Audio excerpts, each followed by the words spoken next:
Hi friends, I am Suresh Tolia. स्वागत है आप सभी का लेट्स क्रैक राजस्थान एग्जाम्स के अनअकैडमी चैनल पर।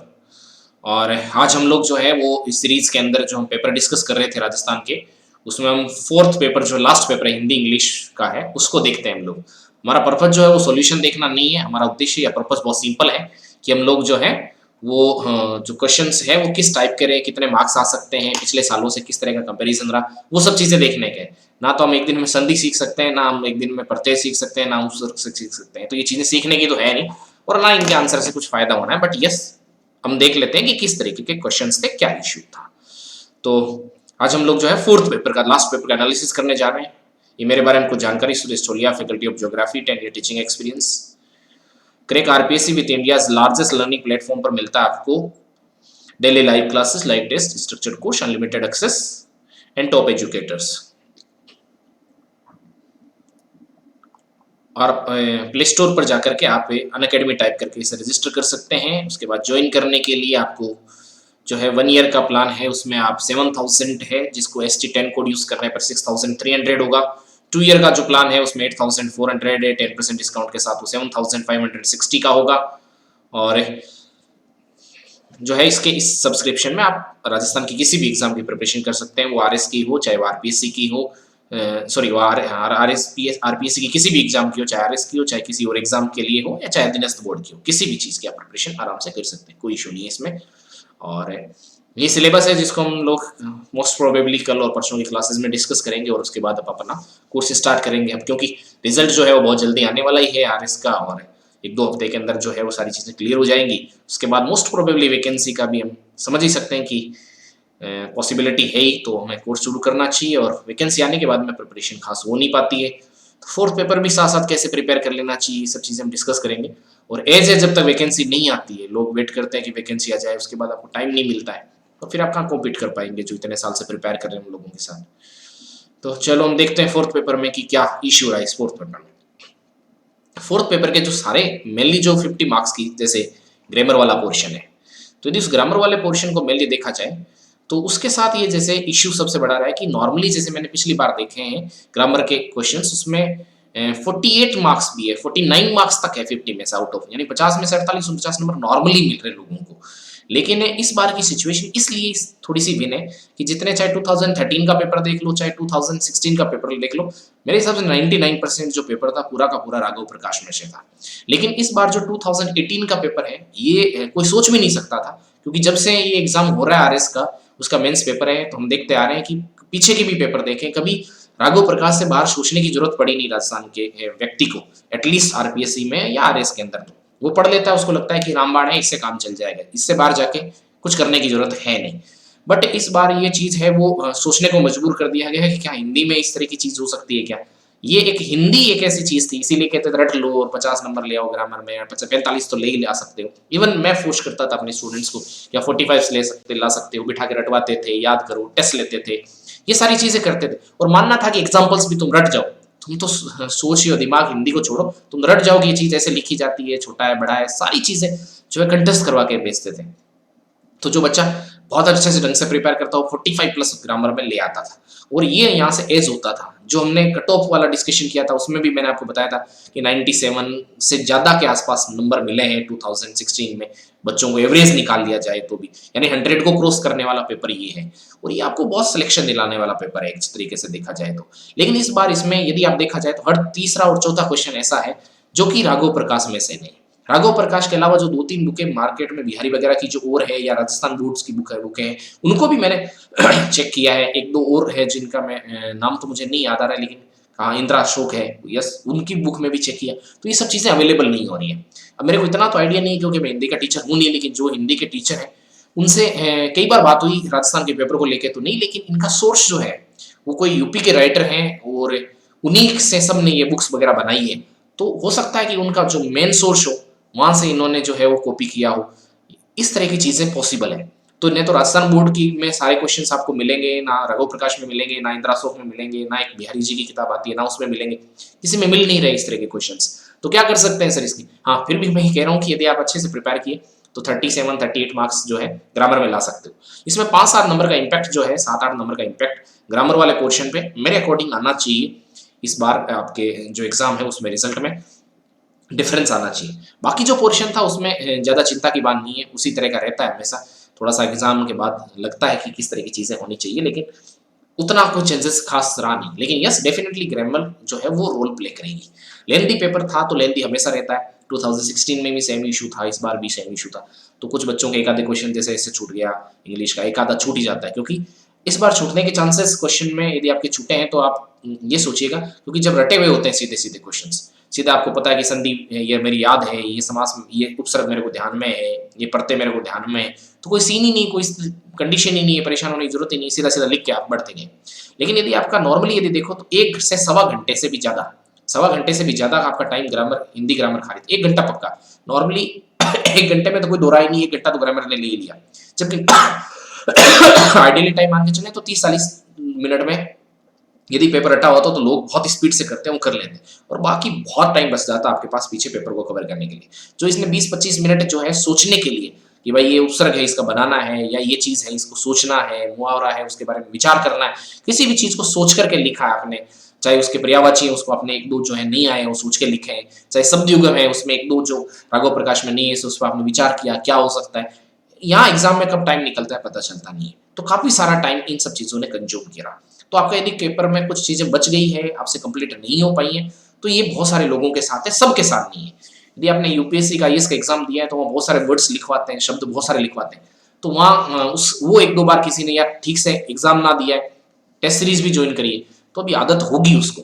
लेकिन और इसमें ये कि ट्रांसलेशन है उसको लेकर के भी टाइम कंज्यूम हो रहा है, ये सब चीजें इसमें काफी टाइम कंज्यूम हो रही थी, विचार करने की बात थी। तो छूट सकता है आपका पेपर। यदि नहीं छूटा है देन आप पे, और ग्रामर में यदि आपके 35-40 नंबर है देन आप 100 क्रॉस कर जाएंगे। लेकिन आपका यदि छूटा है तो फिर 90 के आसपास आप सोचिएगा।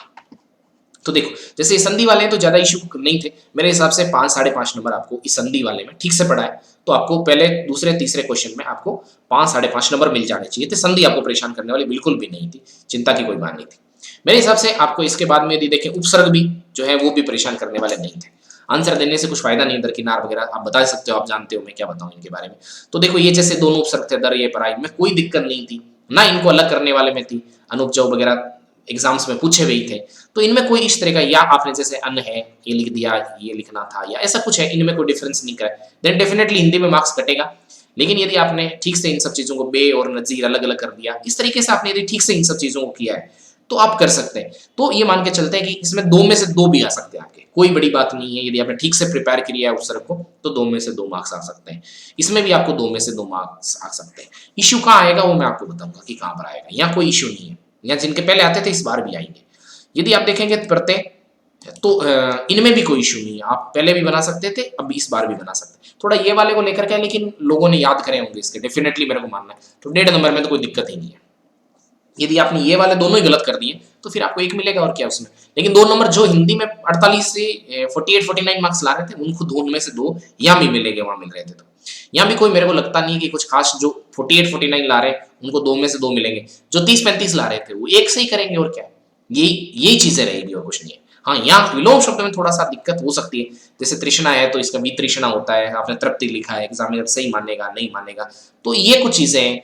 अभिज्ञ का अनभिज्ञ ये कोई इशू नहीं था। सुकर है उसका जो लिखा है वो मेरे हिसाब से कोई दिक्कत नहीं है। सायास का थोड़ा सा अनायास है, ये आप कितने लोगों को क्लिक किया है, क्योंकि मेरे हिसाब से इनमें से मेरे को एग्जैक्ट याद नहीं आ रहा, लेकिन मैंने जब पेपर आया तब मैंने देखा था कि इसमें से 1-2 ऐसे हैं जो कि आपको राघव प्रकाश में नहीं है। तो जो नहीं है राघव तृष्णा है राघव प्रकाश में कोई अभिज्ञ भी है, मेरे हिसाब से सुकर और सायास है, या तो ये दोनों नहीं है या दोनों में से एक नहीं है। मेरे को ऐसा याद आ रहा है, काफी टाइम बीत गया इसलिए मेरे को ध्यान में भी नहीं आ रही चीजें उतनी, लेकिन इनमें से एक ऐसा। तो देखो जैसे 8th क्वेश्चन है इसमें 3 आ गए हैं या 2 आ गए हैं 2 नहीं आए, तो उसमें आपको विचार करना पड़ेगा। कर तो आप लेंगे, जैसे जितना जल्दी आप बीके का लिख देंगे उतना जल्दी आपसे सायास का नहीं लिखा जाएगा। तो ये इस तरह की चीजें जो है वो जो हिंदी जिसका रहा है या ऑप्शनल रहा है या हिंदी में जिसको बहुत इंटरेस्ट रहा है उसके लिए कोई दिक्कत नहीं है। ऐसा नहीं क्योंकि आसमान से पेपर टपका, फर्क सिर्फ इतना था कि जो रट्टू तोते थे साइंस वाले रटते ही है, कुछ गलत नहीं है रटना, लेकिन वो रटना ही पड़ता है, तो उनके लिए इशू था। जो हिंदी के बारे में समझ रखता है उसके लिए नहीं था। अब जैसे विलोम शब्द है इसमें, तो मेरे हिसाब से स्ते बढ़ा तो सकते थे अस्ते वगैरह ए लगा के, लेकिन मेरे हिसाब से ये नहीं है राघव प्रकाश में। मेरे को ठीक ठीक याद नहीं आ रहा है। इनमें से सही एक आधा इनमें से और भी नहीं है, अंतरंग तो होना चाहिए, एक और नहीं होना चाहिए पक्का, ये तो पक्का नहीं है इसके अंदर। तो जैसे 2 आ रहे हैं 2 राघव प्रकाश में से नहीं है, अब आपने सही करे या गलत करे अलग बात है, लेकिन एक या दो इनमें से नहीं है। तो मेरे को यदि ठीक ठीक याद आ रहा है तो इनमें से भी शायद प्रोक्ष और कूट में से भी शायद एक नहीं है। मेरे हिसाब से कूट नहीं होना चाहिए। तो हो सकता है आप मेरे से जिद मत करिएगा कि मिल जाएगा, ये मेरे को इतना याद नहीं रहा चीजों के बारे में, लेकिन हाँ एक नहीं है। जैसे इनमें से मेरे हिसाब से अरण्य तो आराम से है, पुरुषार्थ है या नहीं ये देखने वाली बात है। कुल मिला के मतलब कि एक दो या इन चार में से एक नहीं है। तो इस तरह की चीजें कौन सा है कौन सा नहीं है ये एक बार फिर से देखना पड़ेगा, लेकिन इनमें से कहने का मतलब है कि राघव प्रकाश में नहीं मिलेंगे। अब जैसे देखो ये वाला क्वेश्चन है, ये दोनों अवेलेबल थे, ये इनमें दोनों में कोई इशू नहीं है, राघव प्रकाश में दोनों के दोनों अवेलेबल हैं, ये भी है और ये भी है। लेकिन इनमें जैसे देखो ये वाला भी है पत्ते पत्ते, वो ये पूछा हुआ भी शायद है, ये नहीं था, ये मेरे को 100% ध्यान में है कि ये राघव प्रकाश में से नहीं है। तो ये एक ध्यान में दशाम है, लेकिन यदि किसी ने समास वगैरह को समझा है तो उसको थोड़ा बहुत पता होगा, लेकिन बाकी नहीं था ये। जैसे ये पहले वाला जो है राघव प्रकाश में से नहीं है, ये तो पिछली साल भी एग्जाम में पूछा गया था तो कोई इश्यू नहीं है। तो इस तरह की चीजें जो है एग्जाम में दिखी हैं, जो कि काफी परेशान करने वाली है एक तरीके से देखा जाए तो, जिसे पार करना कठिन हो, मेरे हिसाब से ये भी नहीं होना चाहिए राघव प्रकाश में, या ये नहीं है तो फिर ये तो पक्का नहीं है उसमें, ये नहीं मिलेगा आपको राघव प्रकाश में। इन दोनों में से एक राघव प्रकाश में नहीं है, ये तो पक्का नहीं है। अब ये है या नहीं ये चेक करना पड़ेगा, लेकिन मतलब कहने का मतलब है कि ये इस तरीके से पेपर रहा इस बार का। उस क्रम दृश्य को देख कर आंख, इसमें इनकी जरूरत नहीं है, आंख है तो आंख को कर दो, स्मारक संगमरमर पत्थर दोनों यूज करने की जरूरत नहीं है, कर लो, ये आसान थे समझ जाओगे। प्राय बार बार दोनों यूज करने की जरूरत नहीं है, बच्चे को ठंडा नहीं करना है, दूध को ठंडा करना है, ये सब चीजें आसान थी, इनमें कोई इशू नहीं है, इस तरह का कोई दिक्कत नहीं होनी चाहिए, वाक्य में कोई इशू नहीं है। मेरे को लगता है कि इशू जो जिनको शब्दों में होता है उनको इस बार भी रहा होगा। अच्छा ये सब शुद्धि वाले शब्द है, ये बहुत मुश्किल या परेशान करने वाले नहीं थे, लेकिन ये कि शब्दों में जो है वो खुद बहुत सारे बच्चे जो इंग्लिश मीडियम के होते हैं, या जो बच्चे मान लो कि बीटेक किया, पहले हिंदी मीडियम था लेकिन बीटेक करा उसके बाद उनका चेंज हो गया, तो स्पेलिंग वगैरह मैं खुद बहुत गलत करता हूँ, मैं मेरे को खुद बहुत कम पता चलता है कि बड़ी लिखेंगे या छोटी लिखेंगे, मन करता है उस टाइम बड़ी लिखते हैं, मन करता है छोटी लिखते हैं। तो इस तरह की चीजें हैं, तो आपने रटा है जैसे कृत करते हैं तो एक दो रटने से काम चल गया हो तो ठीक है, नहीं तो आप गलत कर सकते हैं। तो ये जो हिंदी की समझ है उस हिसाब से ये हो सकता है, हिंदी की समझ की यहाँ पर जरूरत है मेरे हिसाब से। जैसे ये साफ दिख रहा है कि ये गलत है, किस तरीके से लिखा जाएगा, तो कुछ है पुनरावलोकन, ये तो किस तरह तंदुरुस्त होता है, तो इस तरह की चीजें जो आपको यदि पता है तो आप कर सकते हैं। तो ये मेरे हिसाब से इनमें कोई इशू नहीं था। अब देखो हाथों के तोते उड़ना, ये अब ये सब चीजें जितनी भी चीजें लिखी हुई आंखों में चर्बी छाना, अब ये कौन से में, लेकिन मेरे को ये ध्यान आ रहा है कि या तो ये राघव प्रकाश में थी, यदि राघव प्रकाश में नहीं थी तो ये फिर माध्यमिक शिक्षा बोर्ड में, दोनों को यदि आपने कवर कराया ना, माध्यमिक शिक्षा बोर्ड और राघव प्रकाश, तो मेरे हिसाब से ये सारी चीजें जितने भी है ना, ये मेरे हिसाब से मुद्दई चुस्त सवाल गुस्तर, ये सारे चारों के सूतने कपास जो लठम लट्ठा, ये जो सारी चीजें ये राघव प्रकाश और माध्यमिक शिक्षा बोर्ड है उनसे कवर हो रही है, उसमें कोई दिक्कत नहीं है, ये कवर हो रही है ये चीजें। और इसके बाद देखोगे यदि आप तो जैसे ये है, मेरे को ध्यान में आ रहा है तो ये तो डेफिनेटली उसके अंदर है राघव प्रकाश के अंदर, ये राघव प्रकाश से नहीं आया है, कटमोशन राघव प्रकाश में है, ये नहीं आया है। तो इस तरीके से मान लो कि यदि आप राघव प्रकाश रटी है और आपको बहुत अच्छा नहीं है आपका शब्दावली, तो आपको इसमें 1 नंबर मिला, 1 नंबर मिला। पिछली बार है कि आपने रट के चले गए तो आपको पूरे नंबर मिल रहे हैं। तो इस तरीके से देखो एक एक नंबर करके 5-7 नंबर का, मेरे हिसाब से 7 से 8 नंबर का इम्पैक्ट जो है वो राघव प्रकाश के कारण से पड़ा है। ये मान के चलते हैं कि 40 के आसपास नंबर जो है मैटर है वो राघव प्रकाश है, 10-12 नंबर का मैटर इस बार 10-12-13 नंबर का मैटर है वो राघव प्रकाश से अलग उठाया है, आराम से मिल जाएगा इतना। तो उसमें आप कितना कर रहे हो क्या नहीं कर रहे हो, उसमें आपकी क्या समझ है तो डिपेंड करेगा, यानी 4-5 नंबर का इम्पैक्ट तो ये जो ग्रामर वाला पोर्शन है ये डालेगा। अब इसमें जीवन ज्ञात और ज्ञात का मिश्रण है, मेरे को नहीं लगता इसमें कोई इश्यू है, 4 के आसपास नंबर 4-5 नंबर देते हैं, अच्छा लिखा आपने तो 5 देते हैं, नहीं तो 4 नंबर आपको मिलते हैं। तो ये इसमें कोई दिक्कत नहीं है आपके लिखने पर है, सेम पिछले साल का ही पैटर्न ये है। सफलता का आधार स्तंभ है, मेरे को नहीं लगता इसमें भी कोई इश्यू है। यदि 4 से 5 नंबर मिलते हैं, 5 भी मिल जाते हैं, 4 भी मिल जाते हैं, यही नॉर्मल नंबर है। 3 बहुत कम लोगों को देते हैं और 6 लगभग ना के बराबर ही मिलते हैं, रेयर एंड रेयरेस्ट केस में उनको कोई बहुत बात आ जाए तो 4 से 5 एवरेज नंबर इस तरह के क्वेश्चंस में मिलते हैं। आपने किस तरीके से लिखा है वो आप समझ सकते हैं इस बात को। उसके बाद यदि अपन देखें तो जैसे ये वाला है, तो आपको यहाँ पर अनुस्मारक लिखना था, तो आसान काम था, ये कोई मुश्किल काम नहीं था, लिखा जा सकता था। और ये 5-4 जो टॉपिक दिए हुए हैं वो सब पढ़ के जाने ही थे, तो यहाँ भी आपको 4 से 5 नंबर मिल सकते हैं। अब ये उसके एग्जामिनर पे छोड़िएगा कि आपको 4 मिलेंगे या 5 मिलेंगे, इसमें आप कुछ खास कर नहीं सकते। ग्रामर वाला पोर्शन था जहाँ आप कुछ कर सकते हैं। अब देखो जैसे ये है आपके पास में एक परिपत्र लिखना था, तो वही अगेन 4 या 5 नंबर या 5 मिल सकते हैं, ज्यादा से ज्यादा आपको 4 कम से कम मिले, 4 मिल सकते हैं। तो यदि आपने ठीक समझ है आपको, 2 भी मिल सकते हैं, 3 भी मिल सकते हैं, 0 भी मिल सकता है, नहीं लिखे आओगे तो। लेकिन मैं कह रहा हूँ यदि आपने लिखा है तो एग्जामिनर है वो डिसाइड करेगा आपके। यदि आपने ठीक लिखा है, आपको 5 या 4 आप नहीं फर्क कर पाएंगे। आपने सही लिखा है तो गलत लिखेंगे नंबर नहीं मिलेगा। ये 5 से ज्यादा मिलता नहीं इस तरह के क्वेश्चंस में नंबर। इसके बाद देखो ये जैसे, हाँ ये इस बार एक नई चीज थी। अब इतना प्रेशर रहता उस टाइम पे, बहुत मुश्किल काम नहीं है ये, या बहुत ही ज़्यादा मैं ये कहूँ कि बहुत मुश्किल ट्रांसलेशन नहीं था। लेकिन जिनको बहुत सामान्य इमेज वगैरह की स्पेलिंग में भी इशू रहता कुछ हिंदी के बच्चों को, तो उनके लिए तो ये डेफिनेटली ये 10 नंबर बहुत खतरनाक थे। जो थोड़ा सा ये बीटेक वगैरह किया है, जिसने थोड़ी बहुत इंग्लिश पढ़ी है या इसकी इंग्लिश लिटरेचर भी, उसके लिए सामान्य काम है। लेकिन जिसने भी बीटेक करा है, 2 4 5 साल हो गए छोड़े हुए, और ये हिंदी मीडियम में पढ़ रहा है, तो उसको वो भी कर लेगा ट्रांसलेशन। लेकिन उसका दिक्कत ये रहेगा कि इसके अंदर कि उसे टाइम ज़्यादा लगेगा। तो ये टाइम कंज्यूमिंग था आपका, 8 10 मिनट 5 7 मिनट आराम से खा जाएगा। जल्दी में लिखोगे तो गलती करोगे, क्योंकि एक्चुअली मीनिंग टू मीनिंग नहीं जाना है, भाव इसमें लाना पड़ता है। तो वो आपको पूरा पढ़ना पड़ेगा, 2 3 बार पढ़ना, फिर उसके भाव को समझना, फिर सेंटेंस के अकॉर्डिंग लिखना, और फिर उसके लिए अप्रोप्रिएट वर्ड निकालना। थोड़ा सा चैलेंजिंग काम तो ये डेफिनेटली है, लेकिन सबके लिए तो कोई दिक्कत नहीं है। जो इंग्लिश, जिसको इसमें ये इशू है कि जिसको इंग्लिश आ रही है उसके लिए हिंदी बहुत मुश्किल काम है। वो हिंदी कैसे लिखेगा, उसके लिए उसको वर्ड सिम्बोलाइज है, उसको सिम्बोलाइज ही ठीक लगता है। जिसकी हिंदी बहुत स्ट्रॉन्ग है उसके लिए उसका इंग्लिश वर्ड पता होना जरूरी है। तो ये दोनों चीजें दोनों के लिए एक जैसा है, यहाँ पर लेवल प्लेइंग फील्ड है, कोई इश्यू नहीं है। अब आपके इसमें 5 भी मिल सकते, 6 भी मिल सकते, 7 एक्यूरेटली 8 भी मिले, स्कोरिंग था, कोई इश्यू नहीं था इसमें।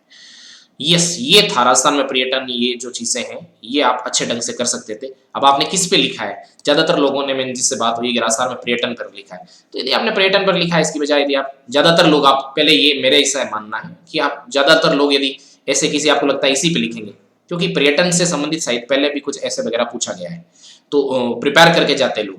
तो यदि आप थोड़ा सा हटके लिखना चाहते हैं तो भारतीय न्यायपालिका की सक्रियता, उपादेयता और संभावनाएं, इस तरह की चीजें, तो जो है कि आप पॉलिटी के अंदर बहुत अच्छे ढंग से पढ़ते हैं, तो इस तरह की चीजों को कवर कर सकते थे। तो ये मेरे हिसाब से यदि आप ढंग से कवर करते हैं तो 12 नंबर भी मिल जाएंगे आपको। ये तो 7 8 नंबर तो नॉर्मली मिल ही जाते हैं। बस ये कि आपने क्वेश्चन पेपर ये छोड़ा नहीं है, तो बसरते छूटे हैं कुछ लोगों के, एक ऐसे, तो दोनों में से छूटने की संभावना पूरी रहती है इस तरह के एग्जाम में, यदि आप स्पीड से नहीं गए। और यदि आप स्पीड से गए तो कहीं ना कहीं आपने क्वालिटी से कॉम्प्रोमाइज करा है। ये चीजें हैं, किसी ने 4 पेज है उसकी जगह 2 पेज में लिखा है, किसी ने 3 पेज में लिखा है, किसी ने पूरे 4 भर दिए हैं, बहुत स्पीड है तो उसने कहीं और जाके कॉम्प्रोमाइज कर लिए। तो काफी लेंदी है ये पेपर, इसमें डिनाई नहीं कर सकता, और काफी लोगों का छूटता है। तो एक आधा क्वेश्चन यदि आपका छूट गया 5 4 नंबर का, तो बस ऐसा मत सोचिएगा कि आपका सिलेक्शन नहीं होगा और तो आप दौड़ से बाहर हो गए, ऐसे सोचने की जरूरत नहीं है। बहुत सारे एग्जाम्पल्स देखे हैं मैंने, और सारे कभी होते नहीं है। यहाँ क्वेश्चन नहीं छोड़ने चाहिए, ये अच्छी चीज नहीं है। ये छूट जाता है तो इसका मतलब ये नहीं कि आप बनेंगे ही नहीं। और बहुत सारे बच्चे मैंने यूपीएससी में भी देखे हैं जो कई बार एक पूरा का पूरा क्वेश्चन है, पहले लेंदी होते थे, 40 मार्क्स के क्वेश्चन आते थे, अब तो छोटे छोटे होंगे वो, तो उस तरह के क्वेश्चन है पूरा का पूरा ही छोड़ा है, उसके बावजूद भी अच्छी रैंक के साथ सिलेक्ट हुआ। तो डिपेंड करता है कि बाकी क्वेश्चंस में आपने कंटेंट कैसा लिखा है। इंग्लिश में आपने ऐसे लिखा उसमें 3 नंबर मिले, और इससे अच्छा है कि आपने एक इंग्लिश का ट्रांसलेशन सोच के कर दिया, 2 नंबर मिल गए उसमें, तो ठीक है, कोई दिक्कत नहीं है, वो इम्पैक्ट नहीं डालेगा। ये जो ग्रामर के पोर्शन था, कुछ लोग कह रहे हैं कि पिछली बार से ज़्यादा टफ था, तो मेरे को लगता है कि पिछली बार भी ऐसा ही था, इस बार भी ऐसा ही है। थोड़ा बहुत जो हिंदी मीडियम है उसको लगता है, जब एग्जाम देता है बच्चा तो उसको लगता है कि मुश्किल है। लेकिन एक चीज़ आपको इसमें मैं ये बताऊंगी, मैंने ये जो है इसका एक्सप्लेनेशन जो है, जो टीचर्स पढ़ाते हैं और अच्छी जगह पढ़ाते हैं, अच्छा नाम है उनका, तो ये पेपर आने के बाद में मैंने उन लोगों से पूछा, तो 10 में से 10 वो लोग भी नहीं ला पा रहे नंबर, और कोई भी नहीं ला पा रहा है, ये समझिएगा। तो आपके 6 7 8 नंबर आ रहे हैं इसमें, बढ़िया है, फर्स्ट क्लास है, कोई भी नहीं, सब गड़बड़ करते हैं। और हमारे यहाँ इंग्लिश किसी भी तरीके से समझ लो तो एक ही टाइप की होती है, जिसका बहुत अच्छा इंग्लिश होता है वो भी इतने नंबर लाता नहीं है। तो 6 7 8 नंबर तक यदि आप ला रहे हैं 10 में से फंटास्टिक है, कोई इशू नहीं। और बहुत सारी गलतियां जो है वो पढ़ाते हैं, उनसे भी मैंने अलग अलग टीचर से पूछे, उन्होंने अलग अलग आंसर बताए, और काफी नाम है उनका अपना फील्ड के अंदर, उसके बावजूद उनको ये इश्यूज थे। तो आपको और मेरे को तो हो ही सकते हैं, क्या दिक्कत है उसमें, तो इतना चिंता करने की जरूरत है नहीं। अब जैसे देखो ये है, इनमें नहीं ज्यादा दिक्कत है, ये बहुत आसान थे, इसमें आपको पूरे में से पूरे नंबर ही मिलने चाहिए थे। मेरे को नहीं लगता कि यहाँ कोई इशू था। टेकन ओवर टेकन इन वगैरह में थोड़ी सी आपको दिक्कत हो सकती है, या इसमें नहीं है, तो आपको यहाँ पर तो अभी भी लोगों ने कंफ्यूज कर रखा होगा कि क्या आंसर होगा। लेट्स सी, देखें आरपीएससी क्या मानती है। लेकिन ये चीजें हैं, या क्वेश्चन था तो कि थोड़ा सा परेशान करने वाला था, या कोई इशू नहीं है, या कोई इशू नहीं है। तो यदि आप 20 में से, यदि जैसे 20 मार्क्स है, इन 20 मार्क्स में से ये जो क्वेश्चन है ये आपको सीधा रस्तोगी वगैरह बुक पढ़ते हैं तो रस्तोगी में दोनों के दोनों दिए हुए। यस, ये बात हो सकती है आपको वहां पर याद आए कि नहीं आए, ये एक बात हो सकती है, लेकिन यस दोनों अवेलेबल थे। जिन्हें बहुत ढंग से रस्तोगी को रटा है वो बच्चा करके आया है, दोनों अवेलेबल हैं इसके आंसर। तो ये ऑप्शन हो सकते हैं, आराम से कर सकते थे आप इसको। तो ये आप ये मान के चलते कि 20 में से 14-15 नंबर जो है आप मैनेज कर सकते थे इजीली। 12 में तो कोई कमी नहीं थी। तो ग्रामर इतनी भी बुरी नहीं कि 12 नंबर आप नहीं ला पाए, क्योंकि 4-5 नंबर तो जो मैंने पहले बताए आपको, वो 4 नंबर तो लाइन से दिख रहे हैं, वो हो सकते हैं 5-6 नंबर है एक्चुअली वो। तो बाकी फिर सारों में मिला के 5-6 दिक्कत नहीं। 12 नंबर आप ला रहे हो तो आप दौड़ से बाहर नहीं हो, ऐसा मेरा मानना है। पैसेज बहुत आसान था, किसी ने जल्दीबाजी में इसे नहीं किया है या सोच के नहीं लिखा है तो दिक्कत है। ये बहुत आसान पैसेज था, यदि आप ठीक से लिखे तो 7-7.5 नंबर 8 नंबर तक आप इस पैसेज में ला सकते हो। डेड नंबर देते हैं, और जो लास्ट वाला क्वेश्चन उसमें 2 नंबर भी देते हैं। तो डेड नंबर देना तो भी आपके पास में 4 क्वेश्चन में देखो 5, इसमें टोटल 5 क्वेश्चन है तो 8 नंबर मैनेज कर सकते हो। डेड दे और लास्ट में आपको 2 नंबर दे दो, और ये सारे क्वेश्चंस करने लायक थे। यदि आप एक एक दे तो 6 से कम नंबर तो इस पैसेज में आपको नहीं आने चाहिए, चाहे आप हिंदी मीडियम हो चाहे इंग्लिश मीडियम हो। ये इस तरह का पेपर वाला ये पैटर्न या इस तरह की चीजें थी, तो आप कर सकते थे इस चीजों को। इसके बाद यदि देखें हल्दी में बहुत से औषधि गुण हैं, ये मेरे को लगता नहीं कि मुश्किल था, ये भी मेरे को नहीं लगता मुश्किल है, ये भी नहीं लगता मेरे को मुश्किल है कि कुछ। हाँ, कैदी वेदी वाले में आपको नहीं पता होगा कि बाहर कैदी को बाहर राज्य से निष्कासित करने के लिए क्या किया जाता है, ये भी ठीक ही था। तो 10 में से यदि आपने ट्रांसलेशन ठीक ठाक करके और 5-6 नंबर यदि ला रहे हैं जो कि पॉसिबल थे तो आप ला सकते हैं। यदि ठीक ठाक ट्रांसलेशन आप टूटा फूटा करते हैं तो 5 नंबर मैनेजेबल है, यदि 5 ला रहे हैं तो चिंता नहीं है। हाँ, इसमें यदि कोई इंग्लिश मीडियम का बच्चा है तो 8 से 10 नंबर भी ला सकता है और वो फैंटेस्टिक होंगे, और इस तरह मुश्किल कोई ट्रांसलेशन नहीं था। हाँ, बट ये राजस्थान में थोड़ी दिक्कत रहती है इंग्लिश की, तो उनके लोगों के लिए तो 5 नंबर मैनेज कर रहे हैं, बेस्ट है, कोई दिक्कत नहीं है। आपके अकॉर्डिंग बता रहा हूँ मैं, अपने अकॉर्डिंग नहीं बातें कर रहा आपसे। अब ये प्रीसाइज राइटिंग है। हाँ, इसमें आपको क्या ज़्यादा एक्सपेक्ट करोगे, कुछ करने की जरूरत है नहीं। वो देता है 3 से 4 नंबर, तो कम से कम जोड़ रहे हो, आपकी बहुत खराब है तो 3 नंबर जोड़िएगा, ज़्यादा जोड़ रहे हो तो 4 जोड़िएगा। बहुत मुश्किल से 5-6 नंबर मिलते हैं। तो आप हिंदी मीडियम स्टूडेंट है और आपने बहुत ज़्यादा लिखने की प्रैक्टिस नहीं करी, 3 से 4 नंबर जोड़िएगा, इतना ही मिलता है। इसके बाद यदि देखोगे इसमें तो ये आपको पैराग्राफ लिखना था। यस, 10 में से आपने अच्छे ढंग से लिखा है तो 4 नंबर मिल जाएगा, और आपने खराब ढंग से लिखा है तो 3 नंबर मिल जाएगा। और यदि आप इंग्लिश मीडियम है और आपकी पूरी लैंग्वेज इंग्लिश में और आपने थोड़ा कंटेंट भी ठीक लिखा है तो 5-6 भी मिल सकता है। लेकिन यदि आप हिंदी मीडियम इंग्लिश स्टूडेंट हो तो 3 से 4 नंबर मिलेगा, यही मिलना है आपको एवरेज। लेकिन यदि आप इंग्लिश मीडियम हो और आपके पास कंटेंट बढ़िया है तो 6-6.5 नंबर कोई दिक्कत नहीं है, इसमें मिलेगा। अब देखो ये जो है इसमें आपको लिखना था, थीम को एक्सप्लोर करना था। अगेन वही चीज है इसके अंदर। अच्छा, वो 10 नंबर का ही था ना? हाँ, 10 नंबर का, अच्छा ठीक है। अब जैसे आपके पास में इसे थीम है, उसको एलेबोरेट करना है, तो यहाँ अगेन वही 3-4 नंबर आप मान के चलो आपने किस पे लिखा है। आपने प्रैक्टिस करके गए हैं, बहुत अच्छा लिखा है, 5 नंबर मिल सकते हैं आपको, नहीं तो 4 नंबर आपको मिल ही जाते हैं। थीम वगैरह में कोई दिक्कत नहीं है। आपने ग्रामेटिकल एरर वगैरह थोड़ी सी कम करिए, थोड़ा तो ठीक ठाक लिखा है तो 4, नहीं तो 3 नंबर तो आपको मिल ही जाएंगे, कोई दिक्कत नहीं। ठीक लिखा है, अच्छा लिखा है तो 5 नंबर है। अब इसमें मैं क्या एक्सप्लेन करूँ आपको, ना तो थीम लिख के बता सकता हूँ, आपको उससे कोई फायदा होगा, आपको बोरियत ही होगी। तो इस पेपर में ज्यादा गुंजाइश नहीं है, आप ही समझ रहे हो कि यहाँ पर क्या लिखना है क्या नहीं है। यस, ये जो था लेटर राइटिंग है, यहाँ पर आपको यदि आप ठीक से लिखे हैं, जो इसका नया पैटर्न है कि लेफ्ट साइड में लिखनी है ज्यादातर चीजों को, बीच में कोमा ब्रैकेट ये सब देना है, थोड़ा सा लिखे 5 नंबर आपने यदि फॉर्मेट बढ़िया तरीके से बनाए तो यू विल गेट 5 मार्क्स। 6 भी मिल सकते हैं यदि आपने वो पहले वाले तरीके योवर्स ओबीडिएंटली इधर लिखने वाली चीजें, फेथफुली लिखने वाली चीजें अभी नहीं सुधारी आपने, सिर्फ बुक को देख करके आपने किसी व्यक्ति को कंसिडर नहीं किया है, सिर्फ वो रस्तोगी वगैरह बुक वगैरह देख के आप कर रहे हैं चीजें, तो यस आपको 3-3.5 नंबर भी मिल सकते हैं। क्योंकि बहुत सारे बच्चे हैं जो किसी से नहीं मतलब की राय लेते हैं, तो फिर वो 3-3.5 मिलेगा उसको, जो सेल्फ स्टडी करते हैं। वो मैं नहीं कह रहा हूँ सेल्फ स्टडी वाले नहीं सीख सकता, आजकल यूट्यूब पे सब अवेलेबल, लेकिन आपने यदि नहीं देखा है नया पैटर्न तो आपको 3-3.5 और नहीं तो 5 से 6-6.5 भी मिल सकते हैं। कंटेंट बढ़िया है तो इस तरह की चीजों में 7 नंबर भी रेयरेस्ट केस में, नहीं तो 5 से 6 नंबर मिलते हैं। 5 नंबर में कोई दिक्कत नहीं है यदि आपने सही फॉर्मेट बनाया कि कहाँ से कैसे स्टार्ट करना, तो कोई इश्यू इसके अंदर मेरे हिसाब से है नहीं।